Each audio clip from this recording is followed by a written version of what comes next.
Students of class 8. I hope you are well. Today we are going to read the third chapter of your book Honeydew, Glimpses of the Past. As the chapter name suggests, this text tells us the story or the history of the India's past. This text especially talks about the years 1757 to 1857, the crucial 100 years of India's history. This text is written as a comic strip where speech bubbles are used to clarify the understanding of the condition. Here, the fragments of Indian history is taken up where characters talk about the situation, and that's how we need to know how the first War of Independence happened in 1857. Before starting to read the text, let's understand the chronology of the events which lead to the British rule. Okay, the British Raj that basically started to further extend from the year 1757. As we know, British ruled India for almost 200 years, but actually the wheels were set in motion long before that. In front of you, you see a chronology. Let's see. In the year 1600, British royal charters formed the East India Company, and thus they began the process that will lead to the subjugation of India. In the year 1613, British East India Company first set up their first factory in Musalipattanam and a trading post in Surat. As the name East India Company suggests, it was basically a trading factory. They came to India for business, but later they proved to do something else. During that time also, Sir Thomas Roe arrived in Mughal Emperor Jahangir's court. There, he presented his credentials as ambassador of King James I. During 1615 to 1618, the Mughal emperors granted the East India Company the right to trade and establish their factories. So, by that point of time, they had started to set up in India their business. Now we come to the year 1700 when India was still under the rule of Mughal Emperor Aurangzeb. And at that time, India was really rich. India accounted for 27% of world economy. So students, you can guess how rich India was, that it hold it held more than one quarter of world's economy. But the situation became downhill from that. But by the time they had left India, by the time they had departed India, it had dropped to just over 3%. So you can imagine, from 27% to only 3%.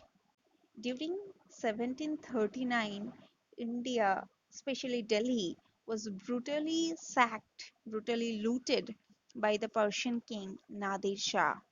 Okay?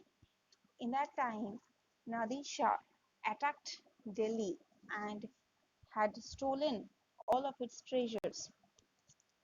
Delhi was Mughal capital at the time, and it was pillaged and burned for more than 8 long weeks.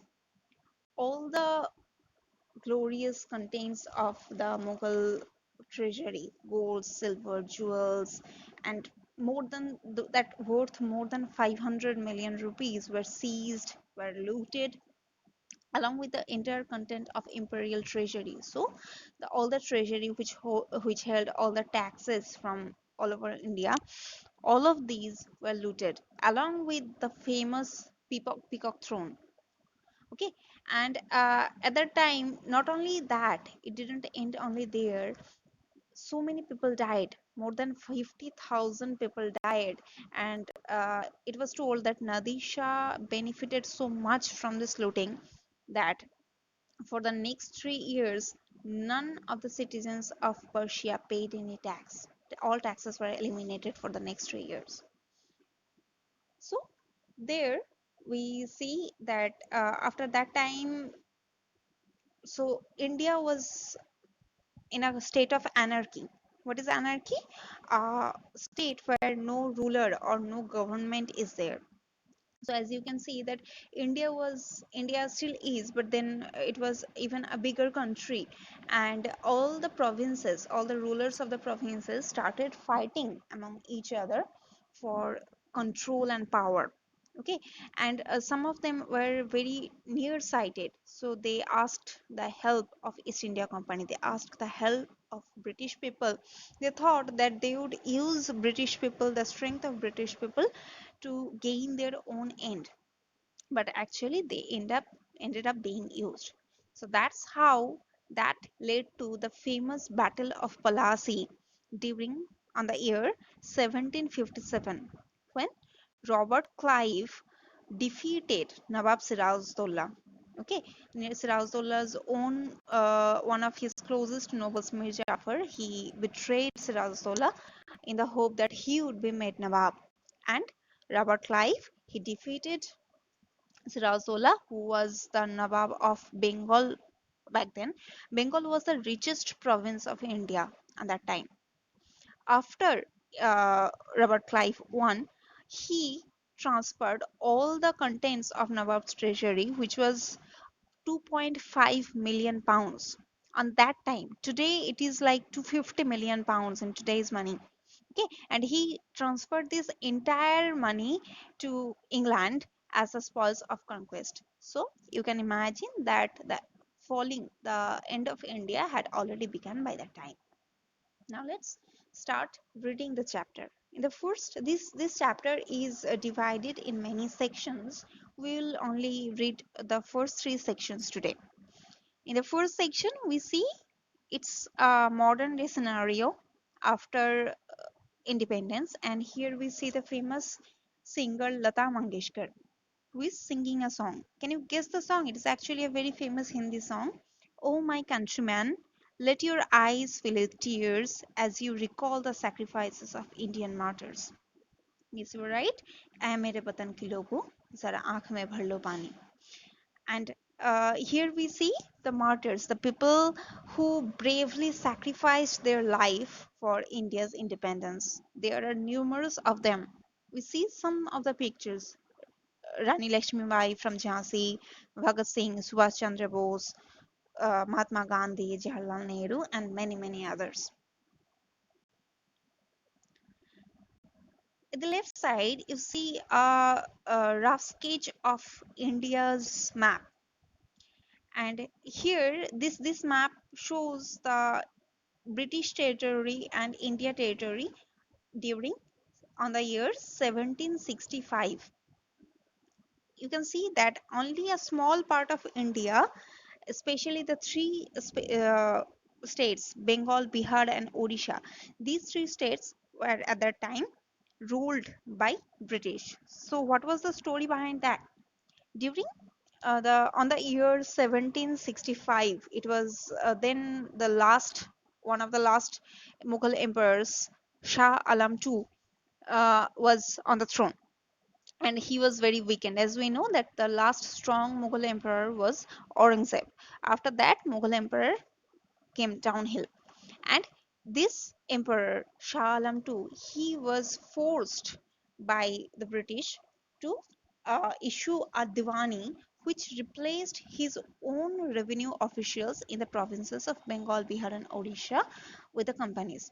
So on that time, the company officials, the East India Company officials, they replaced the officials of Shah Alam II, and they they became the ruler of these three rich provinces, Bengal, Bihar, and Odisha. And there, as I have already told you, that Indian princes back then, many of them were really nearsighted. They thought that they are using the British to gain their own ends, but they actually brought about India's downfall. So, on that time, East India Company, which was basically a trading company, which basically came to India for business, they started collecting revenue. They became a revenue collecting enterprise, and India is never going to be the same again after that. The ruin had already started. After that, the all the provinces, all the rulers of small provinces started fighting among each other, and all the time, whenever they wanted to take revenge on each other, they called the English people, the English merchants, and thus they led to constant fighting. The British people used this fighting to gain their own end. Okay, and the East India Company thus imposed their authority on many highborn officials in many provinces, on many areas. Lord Dalhousie, as we know, he was the first Governor General, and on the year he he came to the position. Within 8 years of his becoming Governor General, he got a quarter of a million square miles of India, and he annexed that to their own territory. So he got quarter of a million square miles of India, and that became that was ruled by the British from after that.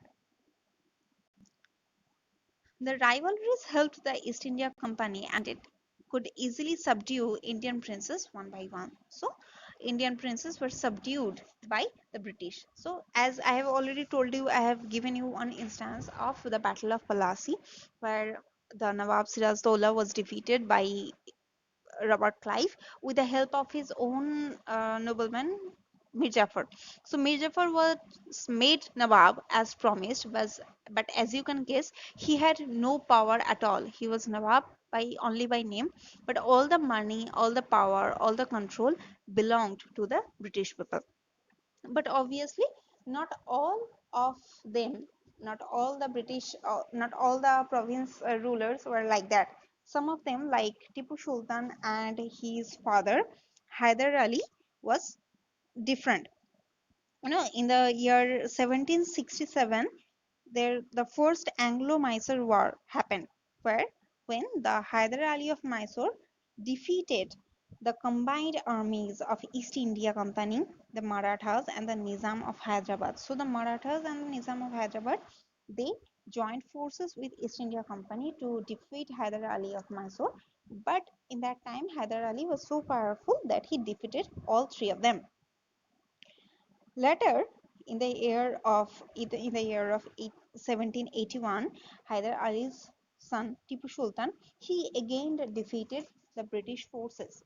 But later, finally, after repeated attack on the year 1799, Tipu Sultan was killed by British people, and his capital Srirangapatnam was razed by almost 5,000 British soldiers.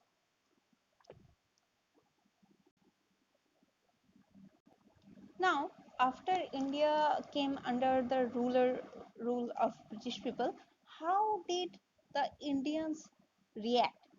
Again, there was two types of reaction. Just as we see that there was two types of province governors, some of them who joined forces with British people, and some of them were against British. Just like that, the reaction was also twofold. Some of them was believing, some of them believed that the British people were God sent. See, in the left side picture, we see that this is a situation, mostly a royal situation. Rich people are sitting there, and how they are talking. Thank God there is peace in the country now. No more wars and no looting by thugs. It is God who sent the British. And another man is saying, and our destiny is linked with them. So the rich people, they only thought about their own pleasure, their own excitement. So they thought that finally the British people had taken the governance, and there is no war. So obviously the British people subdued all the princes and all the wars. There were no more wars, and they thought that this is a good situation. But was it actually? These rich people, they were so engrossed in their own pleasures, they didn't know what was actually happening. The people who first felt it were the common people, because they were the ones who was under the British rule, the British taxation, who felt all the monstrosity of British rule, as we can see in the right side picture. The white man has killed or dethroned our kings. Now we have become slaves of foreigners. Some kings were not good after all, but they were of this land. So, yes, so these people are saying that though some of the kings were really brutal, not so good, but obviously they belonged from India. So by default they were more sympathetic to Indian people. They understood the condition, which the British people did not. British rulers, most of them at least, dealt with Indians as if they were cattle, okay, as if they were not human. Now we see the strength of the British rule during the period of 1765 to 1836. Here we see that the British were ruling, and at first they didn't think of anything but their own benefit, and thus education and enrichment and enlightenment was stopped. On that time, all the people's beliefs were ruled by religious leaders who did not think in a very scientific manner. How did they say? Religious leaders preached ideas like untouchability and child marriage. So, on that time, the first time, probably in a very weird manner, the manner of the thoughts of untouchability began. So Indian people were differentiated, and though there was the caste system before, even before that in India, but not in such a brutal manner. It deepened, and people thought, they started despising one another. They started discriminating one another because of their caste and because of their religion. They started hating the people of another religion, which was really bad, which really weakened India even more. And also the people, the Indians who were starting to study, and if they crossed the sea, if they went to another country for working or for studying, they were deemed untouchable also.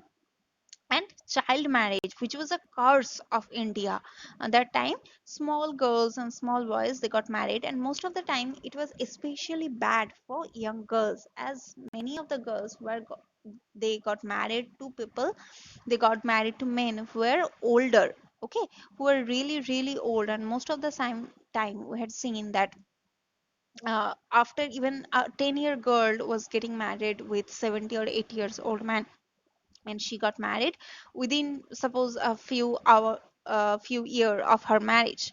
And there was also, as we know, another curse of Indian history, the burning, the sati system, where the widowed women were burned. And there was another thinking. Everyone said, some religious leaders also preached that all the misery in the world is due to women. So you can see the irony. They didn't know that what was happening to them, that their own greed is ruining them, that they were so weak that they could not fight with the British people, but they turned all their anger to women. The truth was that Indians had lost all self respect. The British scorned them.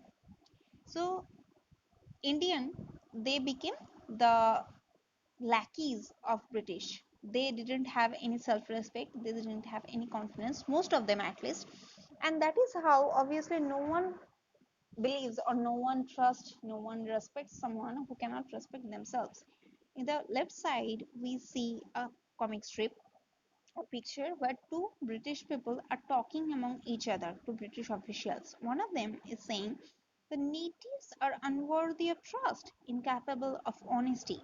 So the natives means, what is the meaning of the word native?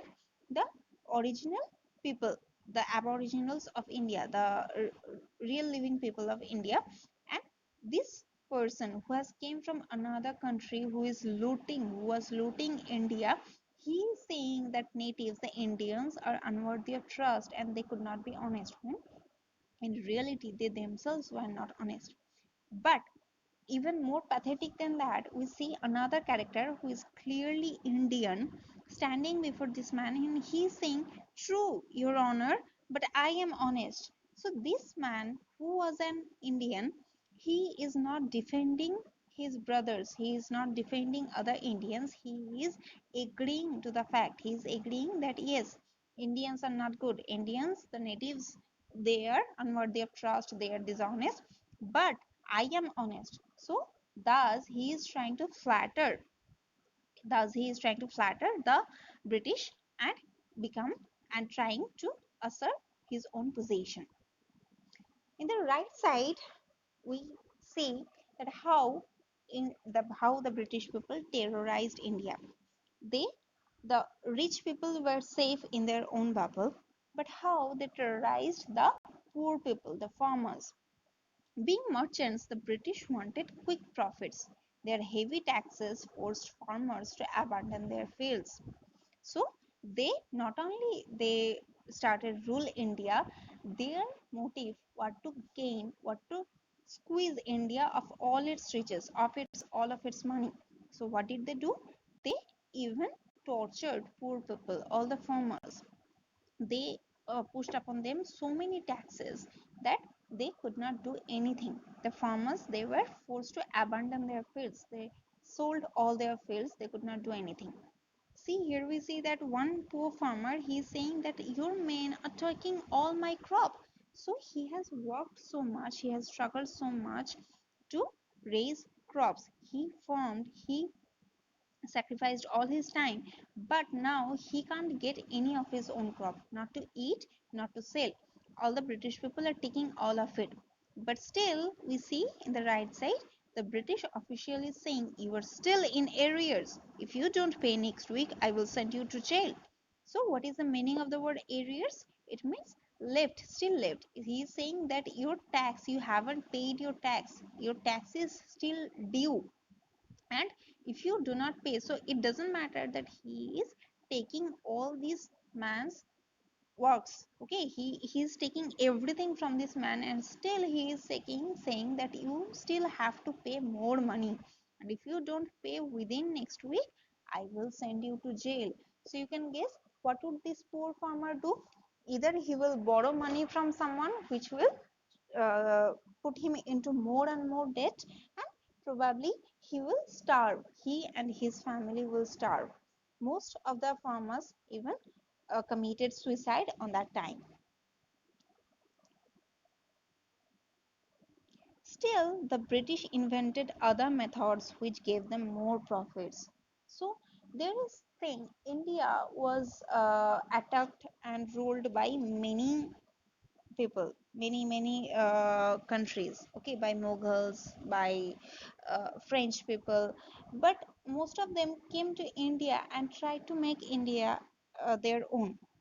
But the British lived in India for 200 years, but still their only motive was to loot India, and they invented more and more methods. What next did they do? As I have told you in the beginning of this chapter, that India was very rich because India had many sources. India's resources were rich, and India held 27% of world's economy due to the trades. Okay, so India traded all its spice, all the inventions. Okay, so India had a rich textile industry, and all the other these things were traded, these things were exported to other countries. But what did British people do? They now said the goods manufactured in England should not have any import duty when brought to India. And other official is saying a good idea. the East India Company's laws began to cripple Indian industries. So what did they do? The British people had taken all the raw materials like cotton and silk from India. They exported that to England without any revenue given to India, and then they made clothes from that cotton or silk in India, in British mills, in British factories, and then they again imported that to India without any cost. So what is the rule manufactured here? He is saying that the goods manufactured in England should not have any import duty. So when you are importing something from other country, you will have to pay taxes for that. But the British people who are ruling it, they say that when we bring something from our own land, from Britain, we will not give any import duty. So their importation was basically free, and because of that, and also they are sending all of it to India. So Indian industries were being crippled. Indians rich textile industry were being crippled. The British policies ruined the expert artisans and their business. So it was another thing. India, Britain had a industrial revolution, as you will read in your SST chapters, which actually formed by destroying the India's manufacturing industries. Especially textiles were a very famous thing in India, and India's all textile manufacturing, all the export were destroyed by the British people. The British used Indian raw materials. They exported the finished products back to India and rest of the world. Okay, and what else happened? The value of Indian textile exports were very rich around that time, and as it stopped, the India became more poor. On that time, there was also another belief, we do not know for sure, but still there is a belief that indian that East India Company smashed the looms of Bengali weavers. Bengal, which was very famous for cotton and silk clothes, cotton and silk textiles, these looms were smashed by British soldiers. And also the thumbs of the artisans, the people who made all these textiles, the artisans, their thumbs were broken. Okay, the thumbs were smashed by British soldiers so that they will not ever be able to use the loom. Inevitably, famines followed between 1822 and 1836.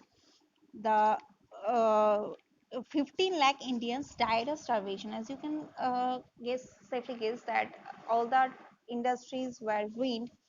People were starving. The farmers were not given any money. All their crops were being taken. So people became poorer and poorer. They had nothing to do. They had nothing to eat. So obviously famine followed, especially in the areas of Odisha. A lot of people died because of this famine, because British people left nothing for Indians to thrive on. So that is the first three sections of this chapter. We will continue the rest of it in a next lesson. That's all for today. Thank you. Have a good day.